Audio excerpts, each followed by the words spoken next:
Auspicia este programa Gobierno de la Provincia de Córdoba. La noche que me quiera desde el azul del cielo, las estrellas celosas nos mirarán pasar y un rayo misterioso. Nosotros, miembros del Consejo del Pueblo, representantes de la comunidad judía de Eretz Israel y del movimiento sionista, estamos reunidos aquí en el día de la terminación del mandato británico sobre Eretz Israel, y en virtud de nuestro derecho natural e histórico y basados en la resolución de la Asamblea General de las Naciones Unidas, proclamamos el establecimiento de un Estado judío en Eretz Israel, que será conocido como el Estado de Israel.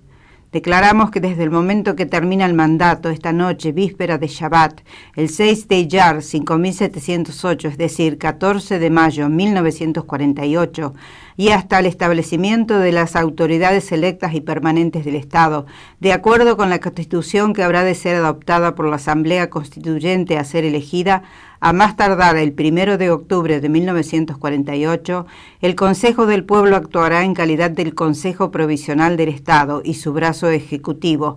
La administración del pueblo será el gobierno provisional del Estado judío, que se llamará Israel.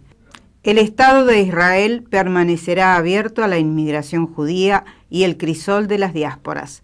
Promoverá el desarrollo del país para el beneficio de todos sus habitantes. Estará basado en los principios de libertad, justicia y paz, a la luz de las enseñanzas de los profetas de Israel. Asegurará la completa igualdad de derechos políticos y sociales a todos sus habitantes, sin diferencias de credo, raza o sexo. Garantizará la libertad de culto, conciencia, idioma, educación y cultura. Salvaguardará los lugares santos de todas las religiones y será fiel a los principios de la Carta de las Naciones Unidas. Apelamos a las Naciones Unidas para que asistan al pueblo judío en la construcción de su Estado y a admitir al Estado de Israel en la familia de las naciones. Exhortamos, aún en medio de la agresión sangrienta que es lanzada en contra nuestro desde hace meses, a los habitantes árabes del Estado de Israel a mantener la paz y participar en la construcción del Estado sobre la base de plenos derechos civiles y de una representación adecuada en todas sus instituciones provisionales y permanentes. Extendemos nuestra mano a todos los estados vecinos y a sus pueblos en una oferta de paz y de buena vecindad, y los exhortamos a establecer vínculos de cooperación y ayuda mutua con el pueblo judío soberano asentado en su tierra. El Estado de Israel está dispuesto a realizar su parte en el esfuerzo común por el progreso de todo el Medio Oriente. Hacemos un llamado a todo el pueblo judío en la diáspora para que se congregue en torno de los judíos de Eretz Israel y los secunde en las tareas de inmigración y construcción, y estén juntos en la gran lucha por la materialización del sueño milenario, es decir, la redención de Israel. Poniendo nuestra fe en el Todopoderoso, colocamos nuestras firmas a esta proclamación en esta sesión del Consejo Provisional del Estado sobre el suelo de la patria en la ciudad de Tel Aviv, en esta víspera de sábado, el 5º día de Iyar de 5708, es decir, 14 de mayo de 1948.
¿Cómo le va? Muy buenos días. Hoy tenemos un programa especialísimo.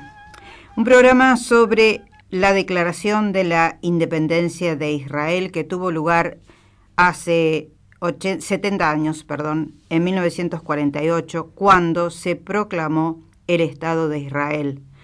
Un día 14 de mayo, unas 350 personas se encontraron en Tel Aviv, en un lugar modesto, dicen, bajo un retrato de Theodor Herzl, el fundador del sionismo, y Ben-Gurión, que había trabajado para que llegara a ese momento, había acordado con las tropas británicas que se habían hecho cargo de esa región desde hacía ya varias décadas, habían acordado para que se proclamara o se declarara la independencia de Israel. Esta histórica declaración de carácter laico, pero que establecía un vínculo con la cultura y la historia de los antepasados judíos, fue leída por David Ben-Gurión y fue lo que yo les acabo de leer hace un instante nada más. El programa de hoy va a ser un programa especial porque, sin ser una profunda conocedora de la cultura judía, pero sí una amante de la cultura judía y de la historia de esa religión y esa condición tan vapuleada a lo largo de los siglos, voy a tratar de acercarme al espíritu que llevó a esa gente a finalmente proclamar el 14 de mayo de 1948 la independencia de Israel. En esa tierra que hasta ese momento había sido habitada simultáneamente por palestinos y hebreos, porque no todos los judíos se habían ido a Europa o a distintos lugares del mundo antes de la independencia del Estado de Israel, habían permanecido en sus tierras, habían tratado de convivir, pero siempre con resquemores, siempre con algunas rispideces que se habían notado y que se volvieron a notar después de esta ceremonia que duró 32 minutos, porque la noche siguiente a esta declaración, los ejércitos de 5 países árabes, que estaban entre ellos Transjordania, Egipto, Siria, Líbano e Irak, cruzaron la frontera que se había convenido previamente e iniciaron la invasión del antiguo mandato británico, así se llamaba en ese momento, hasta que se declaró la independencia. Durante varias décadas había sido el mandato británico. Y así dio comienzo a la primera guerra árabe-israelí, formalmente hablando, porque ya había habido intentonas mucho antes en cuanto los musulmanes o palestinos se enteraron de que Gran Bretaña estaba junto con las Naciones Unidas acordando con los judíos del mundo o con un grupo importante de hombres importantes del judaísmo, ya habían empezado las escaramuzas y los problemas y bueno, es una cosa que viene desde hace ya muchos años y que no sabemos cómo va a terminar, si es que termina. Todo esto había sido un puntapié dado a fines del siglo XIX por un periodista austrohúngaro de origen judío, Theodor Herzl, que había fomentado y estudiado la introducción de lo que después se conoció como el sionismo, y había luchado para que en la tierra prometida, en aquella tierra que en su momento había sido tierra de los judíos y después por distintas situaciones históricas que usted ya sabe bien o conoce seguramente, tuvieron que dejar esa tierra. Había sido un anhelo permanente del pueblo judío tener su propio lugar en el mundo, debido a las persecuciones de las cuales habían sido objetos en todas partes. Lamentablemente tenemos que decirlo, en todas partes. Conozco bastante todo lo que sucedió en el siglo, a lo largo del siglo XX, desde fines del siglo XIX hacia la comunidad judía.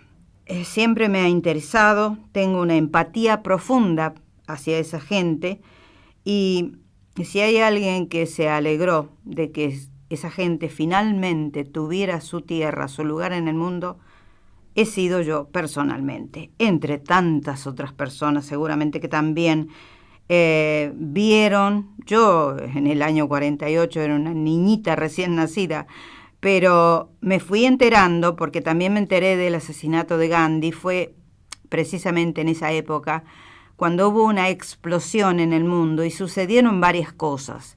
Por ejemplo, los juicios de Nuremberg, por ejemplo, el asesinato de Gandhi, por ejemplo, la proclamación del Estado de Israel. Cosa que no nos extraña después de lo que había sucedido en Alemania o a partir de los nazis en la Segunda Guerra Mundial, y que ya se había tenido precedentes en la Primera Guerra Mundial, en la Rusia zarista.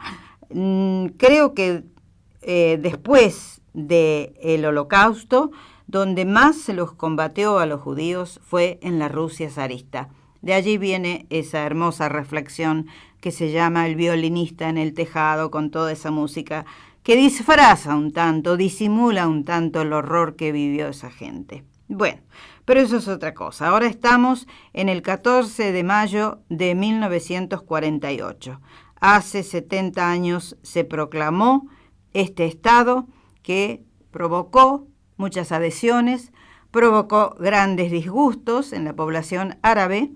Se habían comprado esas tierras. A mí un señor cordobés que se llama Moisés Vídquez, hace varios años, hablando del tema de Israel, él me dijo, pero el pueblo judío compró esas tierras.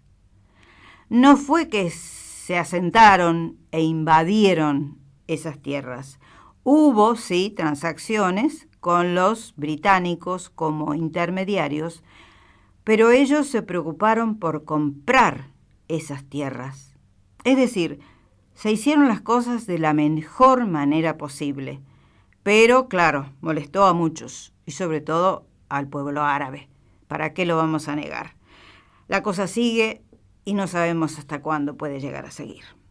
Vamos a ilustrar el programa de hoy con música que tiene que ver con la condición judía, con los ritos, con las ceremonias, y a partir de 2 libros que he traído hoy, he traído tres, pero hay uno que me inspira la mayor simpatía y que creo que está escrito con mucho conocimiento de las circunstancias, que se llama Encuentro en el desfiladero, la vida de Martin Buber. Ya le cuento quién fue Martin Buber, por si usted no lo sabe. Voy a dejar un poco a un lado a los otros 2 libros que he traído, y ya después le digo por qué. Me voy a centrar en esta figura de este filósofo judío, que fue un hombre extraordinario, que fue a vivir a Palestina en el año 33 o antes, cuando ya se cernía la sombra del nazismo en Europa. Él y su familia alemanes fueron a parar a Palestina. Allá desarrolló toda una trayectoria increíble. Fue un hombre extraordinario. Y leyendo o releyendo este libro en estos días, yo dije, voy a partir de ese libro, voy a partir de la aspiración que tenía Martin Buber sobre la tierra de Israel. Hacemos otra pausa musical y seguimos hablando de este tema que a mí realmente me apasiona. Still, mach nicht kein Geruder, der Rebbe geht schön tanzen wieder. Still, mach nicht kein Gewalt, der Rebbe geht schön tanzen bald.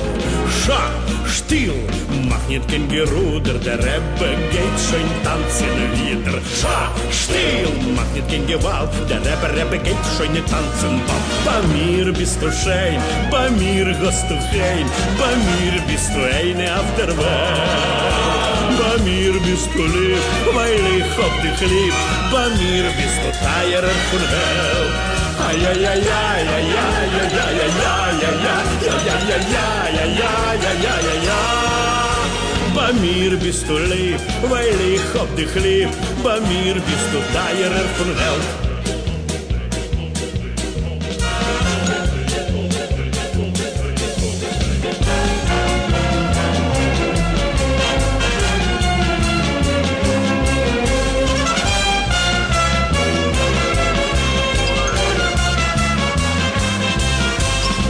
Wir nicht kein Dunkelech, ich will sie gar nicht essen. Ich fahre weg dem Kaiser, den Westen wir vergessen.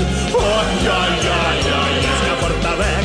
Hoi, noch ein Show, der Pois geht er weg. Oh, ja, ja, ja, jetzt geht er weg. Hoi, noch ein Show, der Pois geht er weg.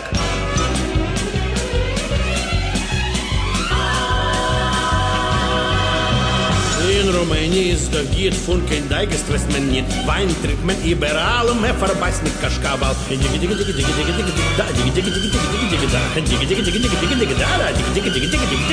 In Rumänien ist der Giet von kein Deiges, weiß man nicht. Nur man trinkt und nur man esst, man verbeißt nicht Kastravet.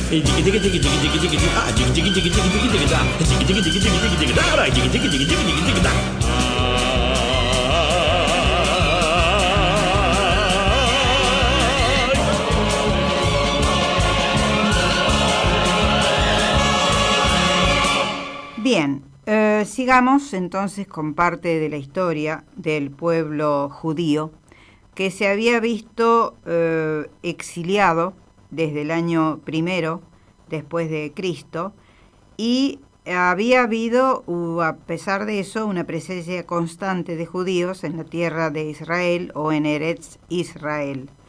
Habían quedado, pero la mayor parte de ellos, usted lo sabe bien, sufrió la diáspora, fueron expulsados de Israel, formando la diáspora judía, y durante siglos existió entre los judíos de la diáspora una gran nostalgia de origen religioso para retornar a la patria histórica del pueblo judío, para retornar a la tierra prometida. A mediados del siglo XIX comenzó una gran corriente ideológica, de acuerdo a las corrientes ideológicas que se cernían en Europa, como el liberalismo, el socialismo, el nacionalismo, y nació el sionismo. El sionismo sostenía que los judíos eran un grupo nacional, como los polacos o los alemanes, y no un grupo religioso, como eran los musulmanes o los católicos, y que como tal tenía derecho a crear su propio Estado en su territorio histórico. Algo controvertido. El judío se había visto obligado a abandonar Israel. Por una u otra razón, no eran más los dueños de ese lugar. Los palestinos o los árabes se habían adueñado a través del Imperio Otomano de esa región y hubo que negociar porque, bueno, el mundo entero, excepto los judíos, los señalaban como que habían abandonado la tierra prometida o no habían hecho nada para volver a la tierra prometida. Lógicamente, cada comunidad, cada grupo se afincó en el suelo que eligió para vivir. En Rusia, en Polonia, en Alemania, en tantos lugares del mundo, los judíos se asentaron o usted no quiere a su tierra. O cuando han pasado 2 o 3 generaciones, a pesar de las persecuciones, no se afinca el hombre, no se aferra el hombre a su lugar. Y me imagino que hay una frase en este libro de Martin Buber, hay un fragmento, donde habla de cómo sorprendió a los alemanes el hecho del nazismo. Jamás se imaginaron una cosa así, porque había pueblos que, si bien perseguían a los judíos, había otros donde los judíos estaban absolutamente integrados a la comunidad. En Rusia se los persiguió permanentemente durante muchos años, pero en un país tan avanzado, tan civilizado como Alemania, por ejemplo, estaban absolutamente integrados, jamás se imaginaron lo que iba a suceder. Entonces, después que sucedió eso espantoso del nazismo, por supuesto que querían un lugar en el mundo. Al sionismo yo le doy, más allá de otras circunstancias que lo ensombrecen un tanto, al sionismo yo le doy toda la razón. Debía esa gente encontrar un lugar en el mundo. Se habló de Argentina. El barón de Hirsch, por ejemplo, compró algunas tierras, algunas parcelas, varias, muchas, en Argentina y quiso asentar a judíos europeos. No lo consiguió, se asentaron lo mismo, pero el propósito humanista, el propósito filántropo que tuvo el barón de Hirsch no se consiguió, porque las personas que tuvieron que hacerse cargo de eso no le respondieron bien. Pero, por ejemplo, se pensó en Argentina, se pensó en alguna zona muy apartada de Rusia, se pensó en alguna zona de África, pero ellos querían, la mayor parte de los judíos, si tenían que elegir una tierra, querían elegir la primitiva tierra de sus ancestros, que era en ese momento Palestina. Palestina que es después, bueno, si usted mira el mapa de Palestina en 1948 y mira el mapa ahora, ha cambiado, ha variado absoluta y totalmente. No es justo lo que se ha hecho. Israel ha ido avanzando, ha tomado posesión, los palestinos han quedado a un lado, sabemos todo lo que está sucediendo, no sabemos si se va a poder solucionar, pero lo lógico era que esa gente perseguida durante siglos, desde el siglo I después de Cristo, tuviera su lugar o pretendiera tener su lugar en el mundo. El sionismo se puso como objetivo primario la creación de un Estado judío moderno, considerando que con ello devolvía a ese pueblo su estatus de nación y pondría fin a 2 milenios de vida en el exilio. Algo realmente tremendo lo que ha venido sucediendo. Y finalmente, ese 14 de mayo de 1948, los judíos del mundo respiraron aliviados, porque se dieron cuenta que allí había un lugar que los iba a acoger, o ellos iban a forzar que los acogieran. Y lo forzaron, y allí están, y están viviendo bien, y han comenzado y comenzaron en su momento como una nación agrícola. Usted sabe el tema de los famosos kibutz. Iban de todas partes del mundo a trabajar la tierra, una tierra que no era muy favorable, una tierra árida, una tierra yerma, pero la han convertido en un vergel. ¿Y cómo no sacarse el sombrero ante esa gente que ha hecho tanto por resurgir o hacer resurgir esa tierra que estuvo prácticamente intocada durante muchos siglos? Al mismo tiempo que trabajaron la tierra, que fueron surgiendo hasta convertirse en esa potencia que son ahora, resucitaron la lengua hebrea. Se sabe que en toda Europa el hebreo había dejado de hablarse, se hablaba el yiddish, y bueno, se propusieron retomar la lengua hebrea, encabezados por Ben Gurión, que fue un hombre que luchó muchísimo para conseguir esto que finalmente tuvo su recompensa el 14 de mayo, y se impuso nuevamente el hebreo. Y ahora se habla hebreo en Israel. Ya los judíos no quieren saber nada con el yiddish. Bueno, han quedado, no obstante, muchos testimonios, tanto escritos como hablados, como cantados, sobre esa lengua que en algún momento les sirvió mientras ellos estuvieron en Europa. Seguimos escuchando música que tiene que ver con el tema y después seguimos hablando de esto que es la declaración del Estado de Israel, que mañana 14 de mayo de 2018, cumple 70 años de vida. Estás escuchando Radio Pascal 93.3. En Córdoba Capital trabajamos para la formación del futuro. Por eso, construimos una nueva escuela PROA que brinda educación tecnológica, científica y con orientación en desarrollo de software para estudiantes secundarios de la ciudad, y vamos a construir una escuela PROA para la formación docente. Entre todos, podemos y hacemos más. Córdoba entre todos. Gobierno de la provincia de Córdoba. Estás escuchando Radio Pascal 93.3.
Bien, seguimos hablando en este caso sobre Martin Buber, un personaje que yo quise traer porque fue el filósofo judío más significativo del siglo XX, porque fue un hombre íntegro, un hombre honesto, un hombre que luchó para que se asentara el Estado de Israel donde está ahora, pero tenía una concepción muy especial de cómo tenía que ser la cosa. Eran otras épocas. Los musulmanes o los árabes no se habían manifestado como se han venido manifestando en los últimos tiempos, y quizá había una concepción un tanto más ingenua de cómo tenía que ser esa integración entre judíos y palestinos. Ya en la década del 20 o antes, Martin Buber, este filósofo judío, se estaba preocupando por lo que podía llegar a ser el Estado de Israel. Fue un importante teórico del hasidismo, de la psicoterapia, la educación, el folclore y la política, y escribió sobre todos los temas que atañen al patrimonio sociocultural de la humanidad. Pero, por sobre todas las cosas, Martin Buber fue un sabio maestro que señaló al hombre su camino. Realmente fue un hombre extraordinario, amigo de Mahatma Gandhi, amigo de Thomas Mann, entre otros de Albert Schweitzer. Es decir, él tenía relación no solamente con judíos, sino con hombres de todas las religiones y todos los credos. Fue un estudioso y al mismo tiempo conocedor y amigo de gente tan importante como Jung o Heidegger, por ejemplo, de Ben Gurión, de Hermann Hesse, a quien él respetaba y amaba de una manera extraordinaria. Este libro se llama Encuentro en el desfiladero. Él decía que la vida era un permanente andar a través de un desfiladero, es decir, un camino muy estrecho que no le dejaba lugar al hombre a manifestarse de una u otra manera. Había que,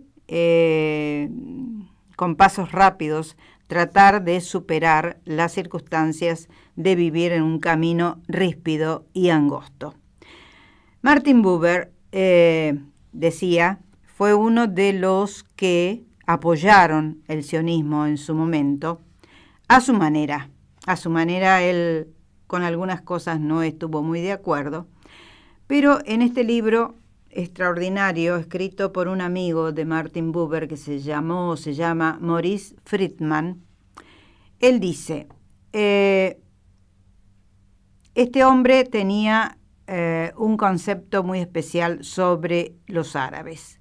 Su aporte más importante fue la enunciación de una ley histórica, es decir, el avance y progreso de un pueblo conduce al avance y progreso de los vecinos.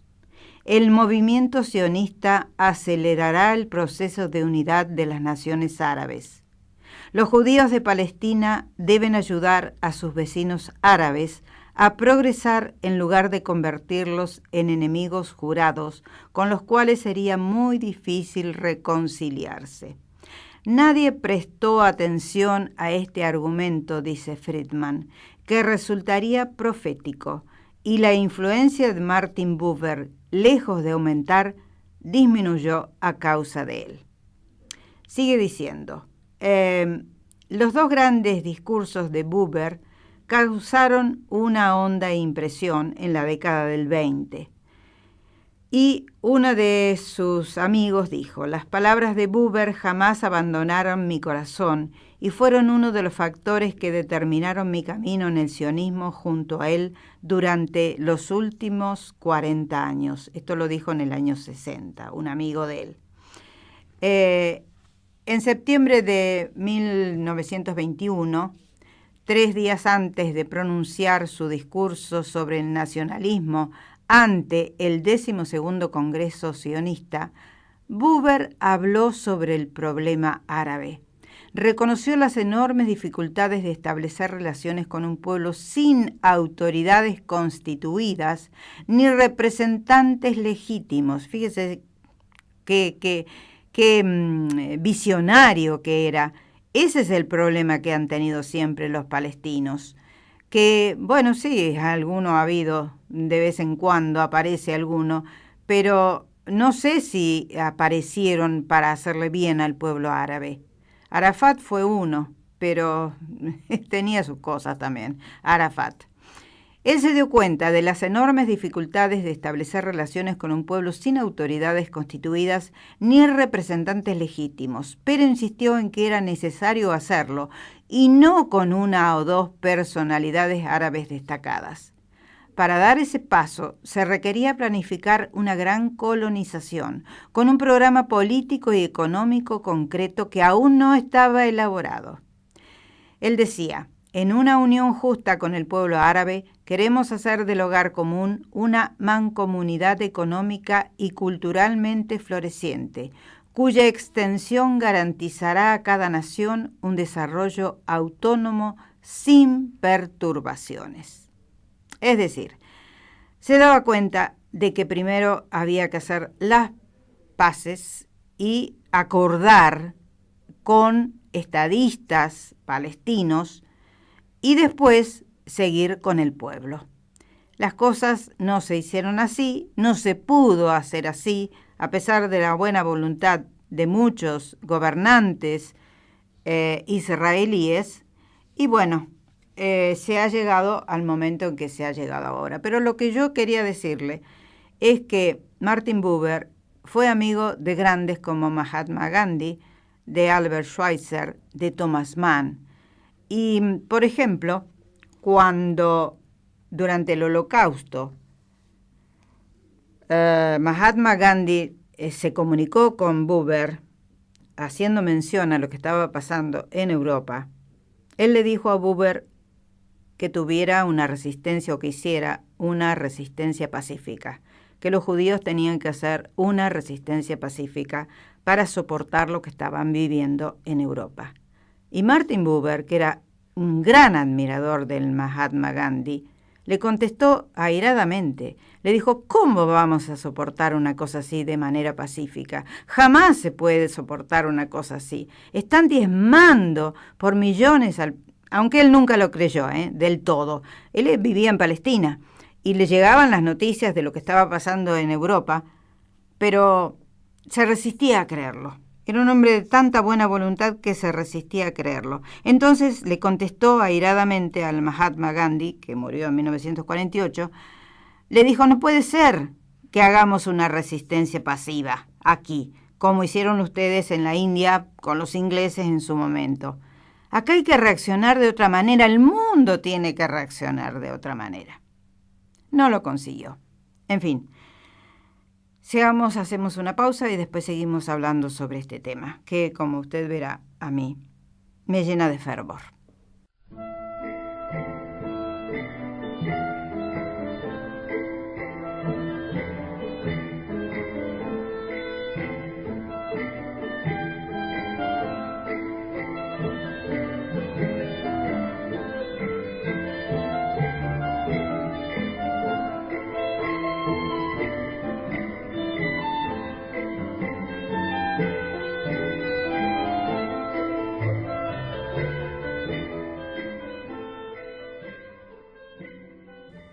Bien, nos vamos a nuestro bloque de la actualidad artística y cultural en nuestro medio.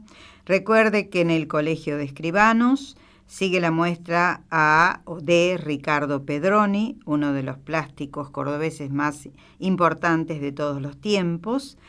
Quiero decirles que en la Casona Municipal, el próximo 23 de mayo a las 19 horas, se presenta el libro Maestro, dedicado a Juan Carlos Olmedo, escrito por alguien que tiene que ver con el ballet oficial de la provincia, Sofía Picconi. Este libro se presentará entonces en la Casona Municipal el 23 de mayo a las 19 horas. A ver, nos vamos a la cochera este mes de mayo y todo el mes de junio, los días sábados a la noche, se reestrena, o sea, ha puesto en escena nuevamente la obra de Paco Jiménez titulada Pintó Sodoma. Pintó Sodoma sobre la vida y obra de Pier Paolo Pasolini. No se la pierda, es un teatro diferente y ha tenido mucho éxito en ocasión de su reestreno.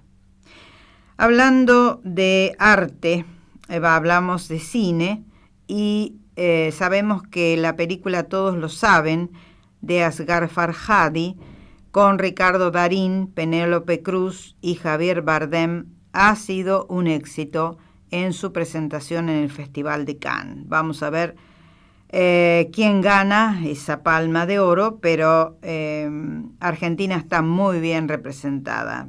A mí me alegra muchísimo que suceda esto.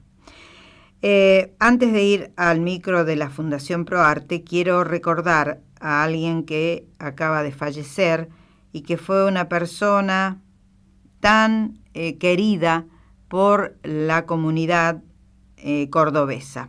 El doctor Alejandro Orchansky, a quien conocí personalmente, traté a su familia, a sus padres, que fueron dos seres entrañables, y que él fue cónsul honorario en la ciudad de Córdoba del Estado de Israel durante muchos años, acaba de fallecer, muy joven todavía.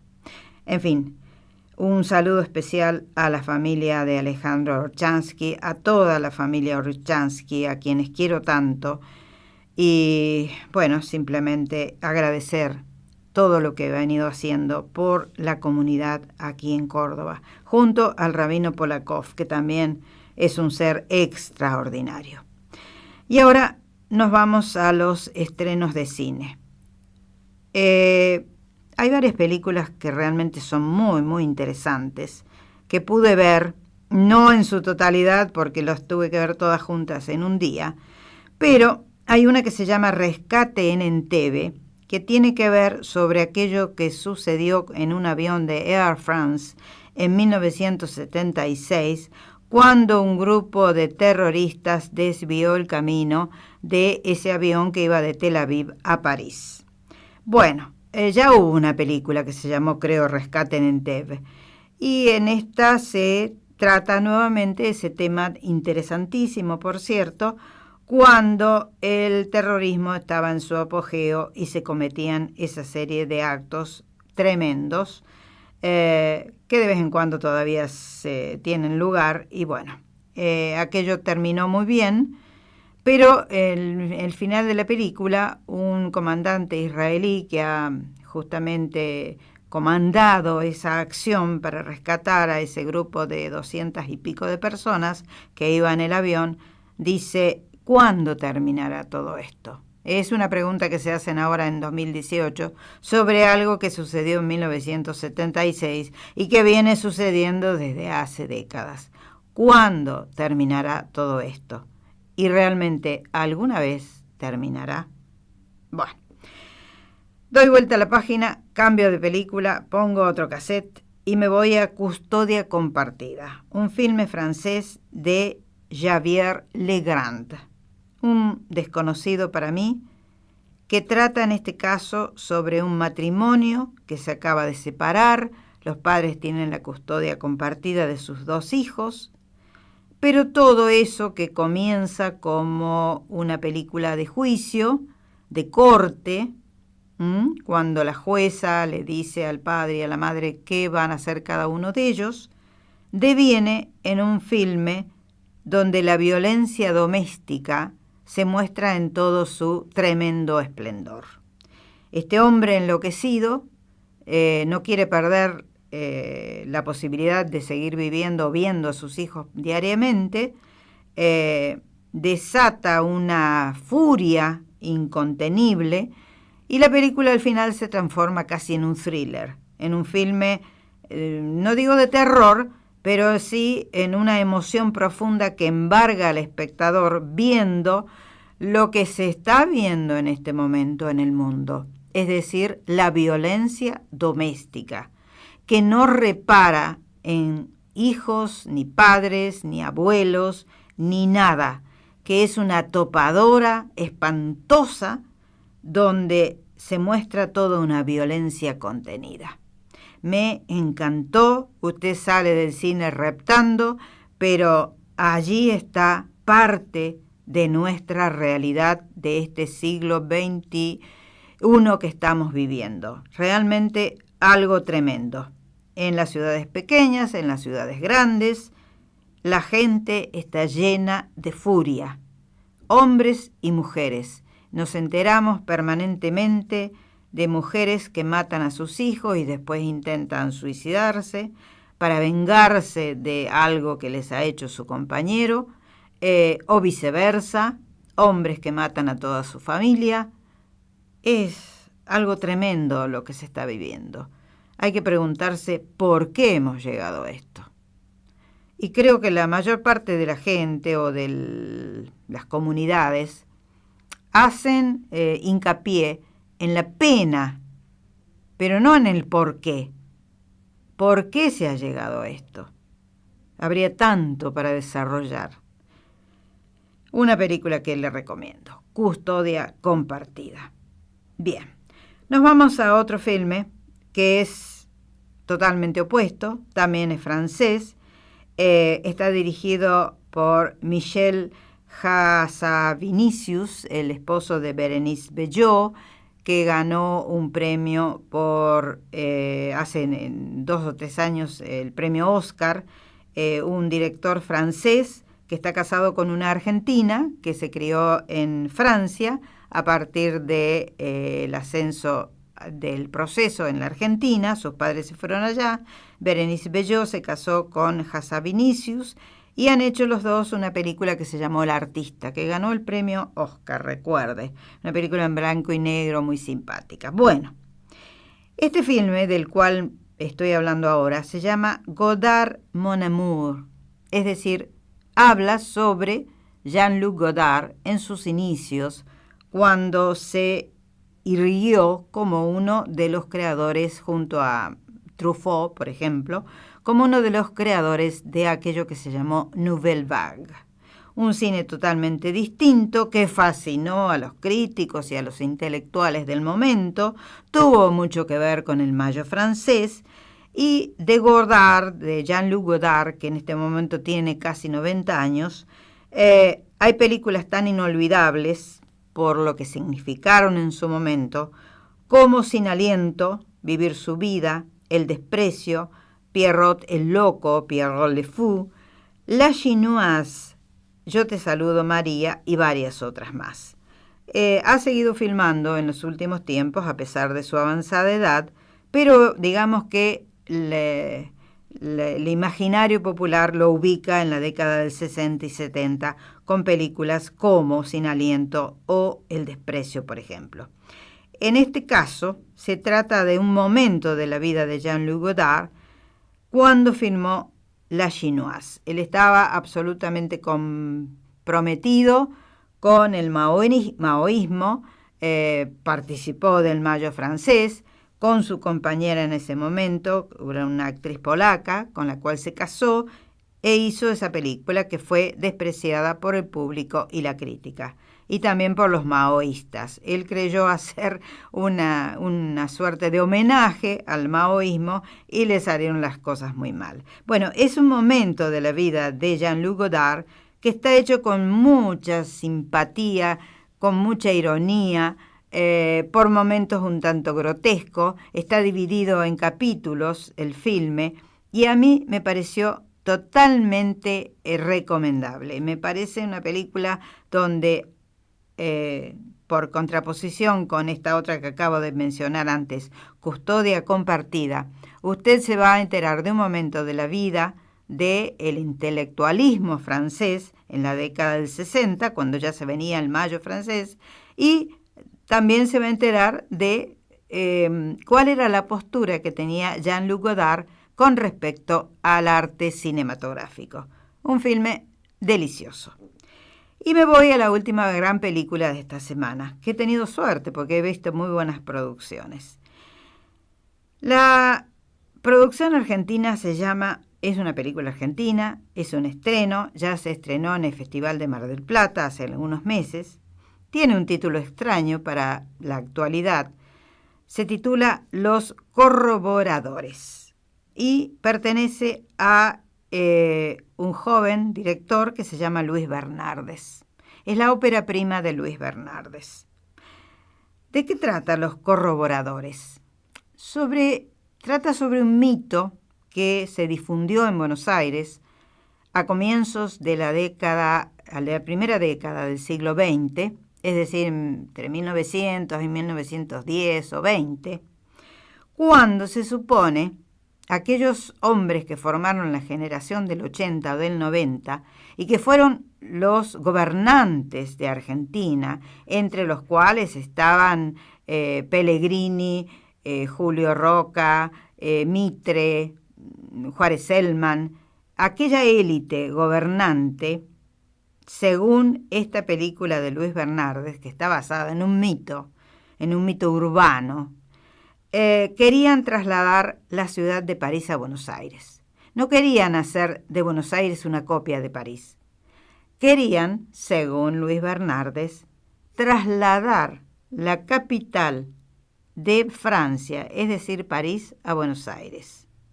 Poner aquí al heredero del trono, a un bastardo heredero del trono de los Borbones, Pierre Benoit, como cabeza de una monarquía.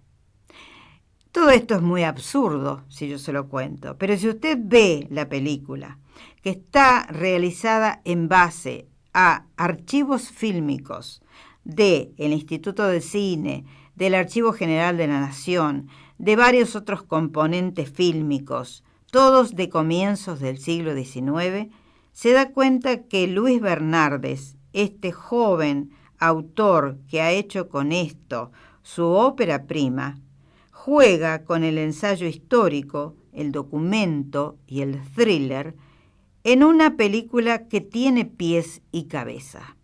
Tiene pies y cabeza. Él va mostrando cómo se reprodujo exactamente en Buenos Aires o cómo se reprodujeron grandes monumentos que existen en París, que fueron copiados aquí, como la catedral, por ejemplo, de la ciudad de Buenos Aires, y tantos otros palacetes que tuvieron que ver con Versalles y con distintos lugares de la capital francesa. Y ellos conformaron según Luis Bernardes, le estoy diciendo que es una película de ficción sobre un mito urbano. Según Luis Bernardes, estos hombres de la generación del 80 o del 90 armaron o formaron una logia que tenía su sede de reunión en un lugar en el Jockey Club de la ciudad de Buenos Aires.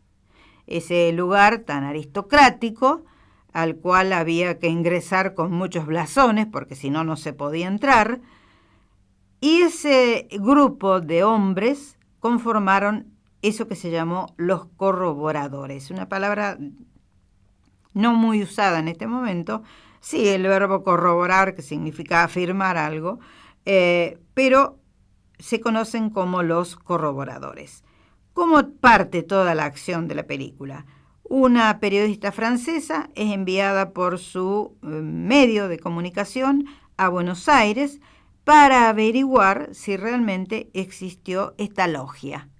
Entonces ella allí empieza a averiguar, no tiene mucha respuesta, pero entrevista a una serie de antropólogos, sociólogos, artistas plásticos, que pueden darle información sobre lo que fueron los corroboradores.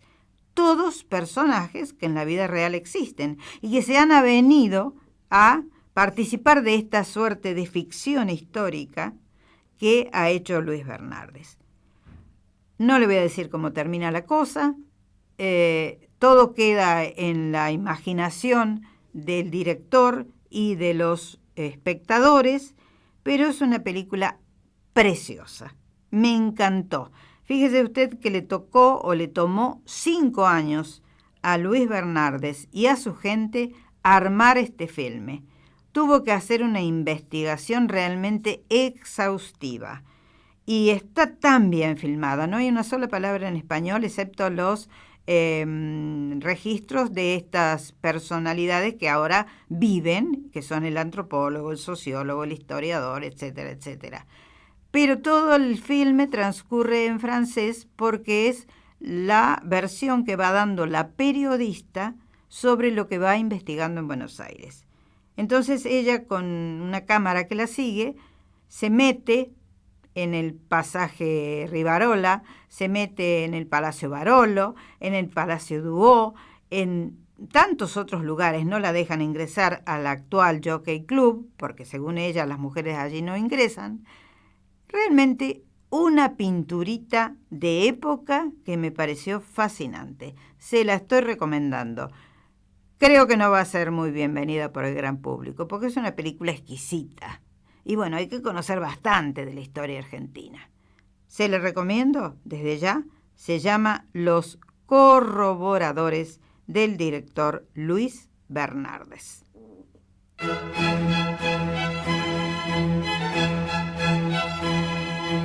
A partir de este momento, nuestro espacio dedicado a la Fundación Pro Arte Córdoba, celebrando sus 40 años.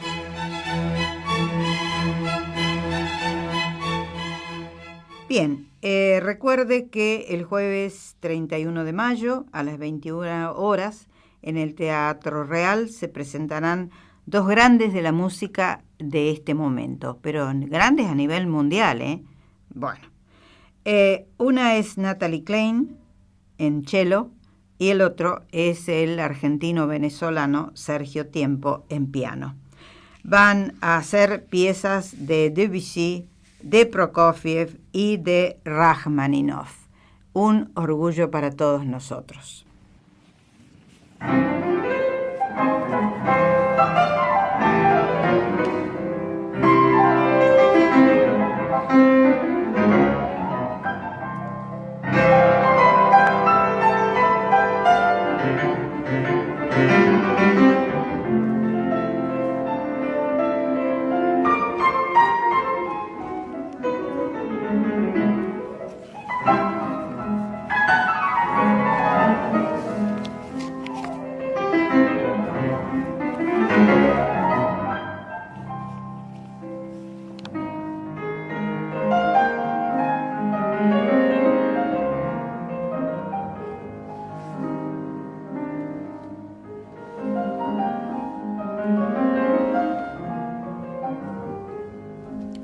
Fragmento de lo que vamos a poder escuchar en el Teatro Real el jueves 31 de mayo con Natalie Klein en cello y Sergio Tiempo en piano.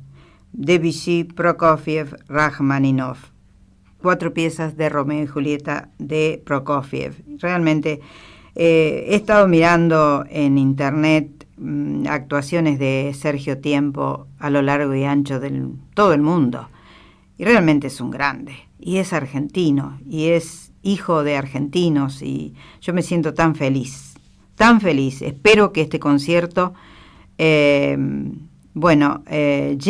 al corazón del público y la gente sepa de antemano que va a encontrarse con uno de los grandes artistas de nuestro tiempo, o dos de los grandes artistas de nuestro tiempo. Recuerde también que la Fundación ProArte Córdoba y el canal Alegro HD se han unido para difundir la actividad cultural en la ciudad de Córdoba. Y además recordamos que en la Facultad de Ciencias Exactas, Físicas y Naturales se está haciendo, comenzó el 10 de mayo, un ciclo de cámara 2018 que reúne a los mejores exponentes de la música de la ciudad de Córdoba.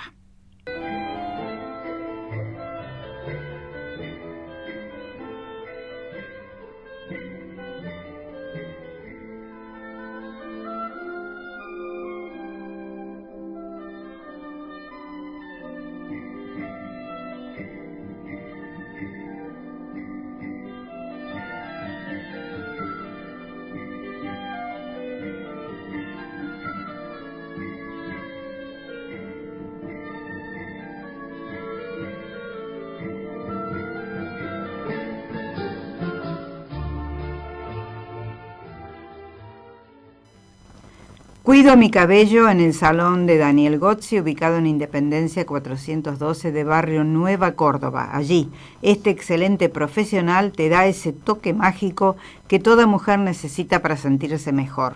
Acordate, pone tu cabello en las expertas manos de Daniel Gozzi, Independencia 412. Instituto de Belleza María de Córdoba, para verte joven y vital, con tu rostro y cuerpo en armonía. María de Córdoba, en Maipú 177, cuarto piso. Complejo Cinerama, empresa líder en la exhibición cinematográfica del interior del país. Grito Sagrado, libros, música y plástica, todo lo encontrás en Achával Rodríguez 421. Invitarte, la opción más segura para conocer todo lo que se te ocurra para tu esparcimiento. www.invitarte.com.ar. Recuerde que el mejor cine está en el instituto, en la sala del Instituto Zorrilla de San Martín, en pleno Cerro de las Rosas, y eso los días martes, y los días jueves en el Centro de Arte Contemporáneo. Este próximo martes 15, en la sala del Instituto Juan Zorrilla de San Martín, se proyecta un estreno exclusivo de una película francesa soberbia. Se titula Cézanne y yo, y es la relación de Paul Cézanne con Émile Zola en 1888 que comenzó esa relación entre el pintor y el periodista y escritor. Una producción francesa del año 2016 realmente deliciosa. Y el jueves 17, en el Centro de Arte Contemporáneo, se estrena una película española del año pasado, Incierta Gloria, de Agustí Villaronga, un autor catalán, un cineasta catalán, y transcurre la acción en el frente de Aragón durante la Guerra Civil Española. Bien, sigo. Maidana Libros, textos escolares, bestsellers, libros especializados en sus 3 direcciones, de Anfunes 150, de Anfunes y Bersarfield, en Hipermercado Libertad, de Poeta Lugones. Y a ver, le voy a recomendar un libro que acabo de leer y que tiene que ver con el tema de hoy. El libro se llama Isaac Rabin, soldado, líder, estadista, de el político y diplomático Itamar Rabinovich, que además fue un gran amigo de Isaac Rabin durante muchos años de la vida de ambos. Isaac Rabin, recuerde, fue asesinado en la década del 90, fue un hecho, un magnicidio terrible que sucedió en Israel y que dio vuelta a la política de Israel en su momento. Un libro serio, completo, extraordinario. La vida de un líder judío que falleció asesinado. Isaac Rabin, de Itamar Rabinovich. Estás escuchando Radio Pascal 93.3. En Córdoba Capital, trabajamos para la formación del futuro. Por eso, construimos una nueva escuela PROA que brinda educación tecnológica, científica y con orientación en desarrollo de software para estudiantes secundarios de la ciudad, y vamos a construir una escuela PROA para la formación docente. Entre todos, podemos y hacemos más. Córdoba entre todos. Gobierno de la provincia de Córdoba. Estás escuchando Radio Pascal 93.3.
Bueno, ahora quiero ir al libro de Martin Buber, o sobre Martin Buber, Encuentro en el desfiladero, y me voy a la página 223, en el capítulo que dice La Alemania nazi entre 1933 y 1938. Empieza diciendo una autora que se llama Nora Levin. De todos los judíos de Europa, los aturdidos y confundidos judíos alemanes estaban menos preparados que cualquiera para la catástrofe inminente. Cuando el Estado les prohibió que se consideraran miembros del pueblo alemán, el golpe repentino los despojó de la esencia moral y cultural de su vida. El 30 de marzo de 1933, Buber escribió: «En lo que a mí respecta, por extraño que parezca, en estos días la fe me envuelve como una piel de serpiente».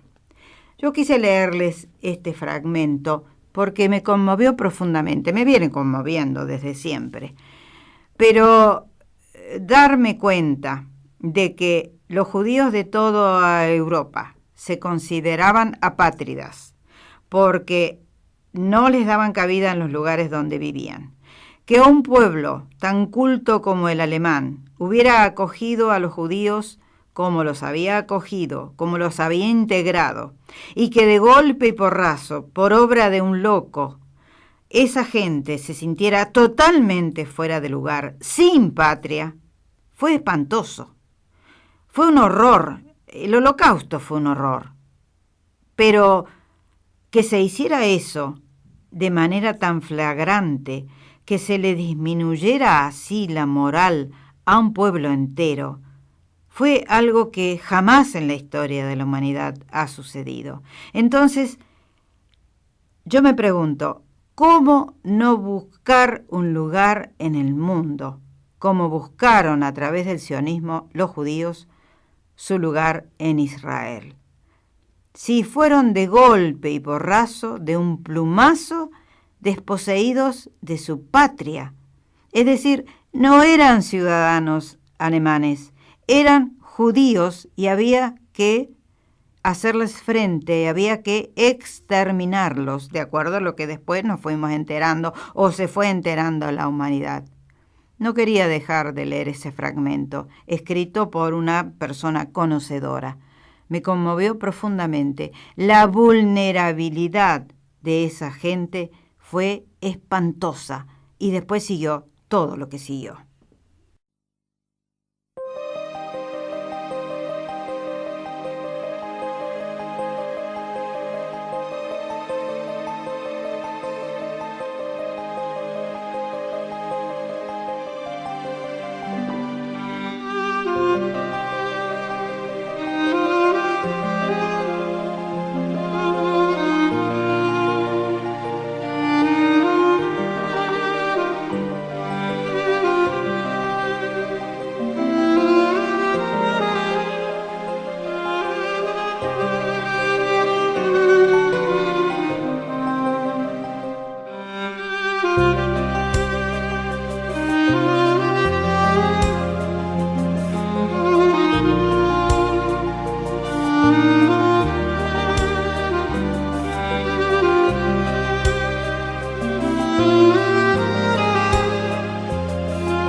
Bueno, tengo que ir terminando porque ya este programa se ha hecho muy largo.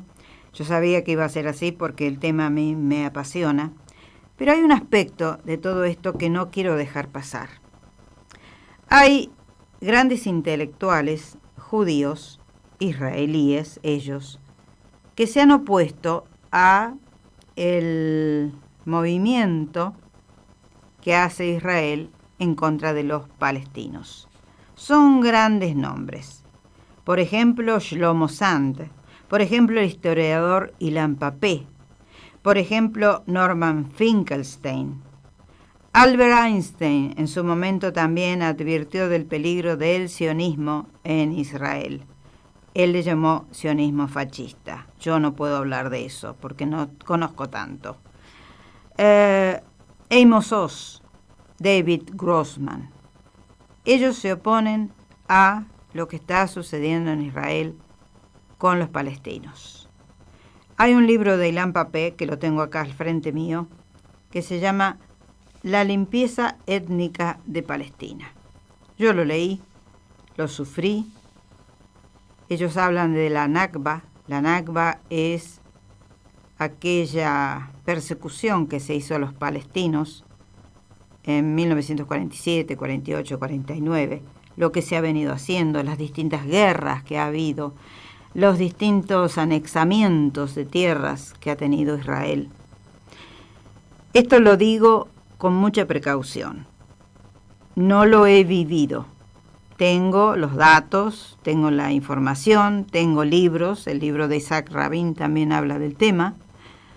Es decir, es muy difícil la situación.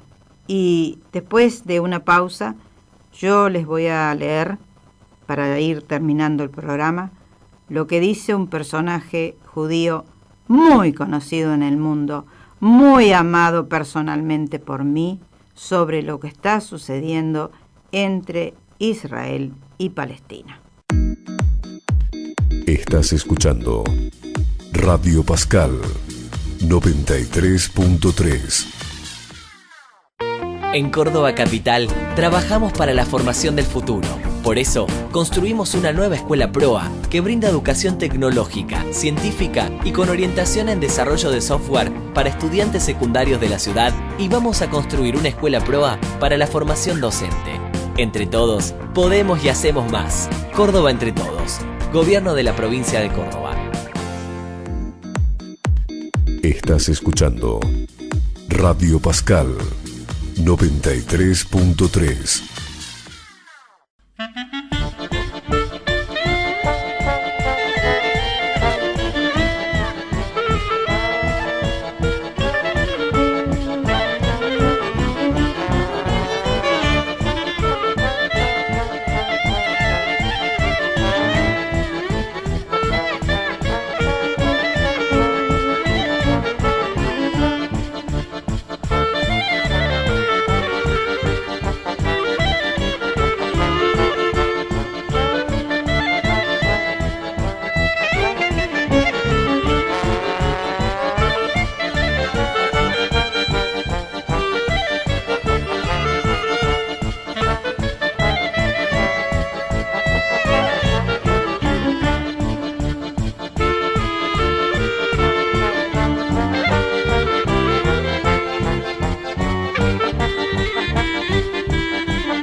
En diciembre del año 1948 apareció una carta en el New York Times, firmada entre otros por Albert Einstein, por Hannah Arendt, por una serie de intelectuales y científicos judíos que vivían la mayor parte de ellos en los Estados Unidos, oponiéndose a lo que estaba sucediendo en tierras palestinas, o israelíes y palestinas, como usted quiera.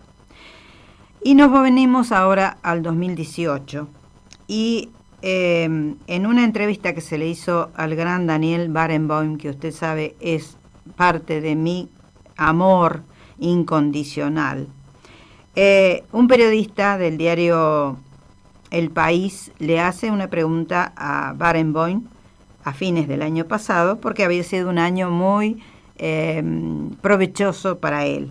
Se había reabierto la ópera de Berlín, donde él trabaja, el Unter den Linden.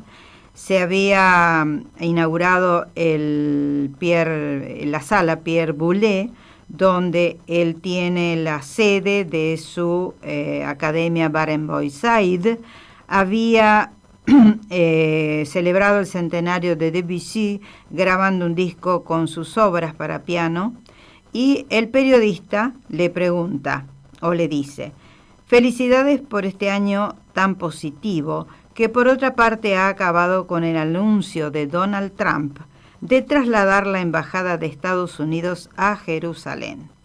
¿Qué opinión le merece esa leña que añade al fuego del conflicto árabe-israelí? Y Barenboim contesta: todo lo otro que mencionó antes me confirma que soy un ser privilegiado que hace en la vida lo que ha querido. Mucha gente tiene una existencia bastante menos interesante. Llevo 67 años en el escenario y aún con buena salud, así que son muchas las razones para estar más que agradecido. Respecto a lo que me dice de Trump, como muchas otras cosas que ha dicho este señor, me preocupa mucho para el futuro del mundo. La hegemonía americana ha perdido importancia en los últimos años, pero con él esto es... Mire, amigo, llevamos 30 o 40 años en los que se habla de una solución de 2 estados. Y yo sigo haciendo la misma pregunta. ¿Dónde está el segundo estado? Que el mundo reconozca a Palestina como estado y luego que como estado negocie con Israel. El hecho de que el mundo tenga aún un sentido de la responsabilidad moral por los crímenes cometidos en el siglo XX a los judíos es algo que considero absolutamente necesario, pero no automático. No significa que haya que seguir los caprichos del gobierno israelí, que no entiende que la ocupación de otro pueblo no es admisible. Bien, de esta manera, señores, vamos a ir despidiéndonos de este programa. Quise hacer una recordación de un día muy importante para la historia de la humanidad, no solamente del siglo XX. El 14 de mayo de 1948. Mañana se cumplen 70 años de ese día único en la historia de la humanidad. Quisimos recordarlo y bueno, termino con estas palabras de uno de mis amores incondicionales, que es por su postura ante el mundo, por su conocimiento, por su sentido del honor, por su talento, por su inspiración artística, que es Daniel Barenboim, diciendo estas palabras que creo lo dicen todo. Voy a despedirme con esta frase que nos viene acompañando: cambiar el mundo, amigo Sancho, no es locura ni utopía, es justicia. Gracias a Elena, a Raquel, a Julia, a Mercedes y Rodolfo, a Marcelo Moreno, a Julio Cuello, a Miriam Brusa, un cariño muy grande para vos. Diego Quiroga, que es el director de Radio Pascal, a Matías Sáenz, que está en los controles, y a Gustavo Seifer. Gracias a todos ellos. Me despido hasta la semana que viene, en que a partir de las 11 aproximadamente, después del programa de Guillermo Sánchez, estaremos aquí en 93.3 FM Radio Pascal, si Dios quiere. Chao. E l'ora è uscita